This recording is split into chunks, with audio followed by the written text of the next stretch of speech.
বন্ধুরা, আমাদের কোর্ট আগামীকাল থেকে গরমের ছুটি পড়ে যাচ্ছে 1 সপ্তাহ। তা আমাদের এই যে ছোট একটা পিকনিক, তোমরা দেখো এই পিকনিকে আমরা এই যে আমাদের সবাই খাওয়া দাওয়া করছে বিরিয়ানি, তোমরা দেখো। এই যে আমাদের মামা সবচেয়ে সিনিয়র উকিলবাবু, জুনিয়র এই যে অভিভাই আমাদের, এই যে উকিলবাবু, এই সর্বোপরি লক্ষণদা আমাদের, এবং যে মানুষটার সৌজন্যে এই পিকনিকটা হচ্ছে সেই মানুষটা এই যে আমাদের উকিলবাবু। ঠিক আছে, এইবার আমাদের লাস্ট পর্যায়ে এই যে কোল্ড ড্রিঙ্কস, এই যে আমাদের ভাই কোল্ড ড্রিঙ্কস, লক্ষণদা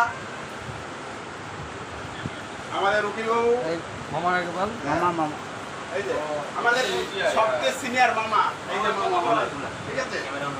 তারপরে আমার অভিটা নেই ভাই। ছুটির পরে তোমাদের সাথে দেখা হবে, তোমরা ভালো থাকো, সুস্থ থাকো, আবার দেখা হবে, বাই।